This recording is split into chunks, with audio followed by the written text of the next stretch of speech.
మీరు ఏదైనా వెబ్సైట్ కనుక మీ లాంగ్వేజ్లో ట్రాన్స్లేట్ చేయాలనుకుంటే, తెలుగులో ట్రాన్స్లేట్ చేయాలనుకుంటే మీరు ఇలా స్టెప్స్ ఫాలో అవ్వచ్చు. ఫస్ట్ లింక్ ఓపెన్ చేయండి.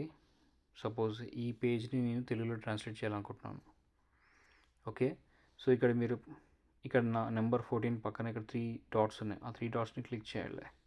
క్లిక్ చేశాక ట్రాన్స్లేట్ని క్లిక్ చేయాలి. నేను ఆల్రెడీ ఇంతకుముందు తెలుగు సెలెక్ట్ చేసాడు, తెలుగు వచ్చేసింది. ఇక్కడ ఈ సెట్టింగ్ సింబల్ని క్లిక్ చేసి మోర్లోకి వెళ్ళి నేను హిందీ చూసి సెలెక్ట్ చేస్తాను. మీకు హిందీ సెలెక్ట్ చేస్తా, ఆటోమేటిక్గా హిందీ సెలెక్ట్ అయిపోయింది. మనం కింద స్క్రాల్ చేసే కొద్దీ అది మొత్తం కూడా హిందీలో వచ్చేస్తుంది అనమాట. సో దీన్ని మళ్ళీ మనము మళ్ళీ మీకు చూపిస్తాను, తెలుగులో ఎలా చేయాలో చూపిస్తాను. సో ఇప్పుడు ఇంగ్లీష్లో ఉంది. ఇక్కడ పక్కన నెంబర్ 14 పక్కన 3 డాట్స్ ఉన్నాయి కదా, దీన్ని క్లిక్ చేస్తా. ఇది క్లిక్ చేసి ట్రాన్స్లేట్ నేను కొట్టాను. సో ఇక్కడ ఇంగ్లీష్ టు హిందీ ట్రాన్స్లేట్ అవుతుంది, కానీ మనకు కావాల్సిన తెలుగు. సో ఇక్కడ సెట్టింగ్ సింబల్ని క్లిక్ చేసి మోర్ లాంగ్వేజ్లో సెలెక్ట్ చేసుకొని, నాకు ఇంతకుముందు నేను తెలుగు సెలెక్ట్ చేసాడు ఇక్కడనే పైన ఉంది.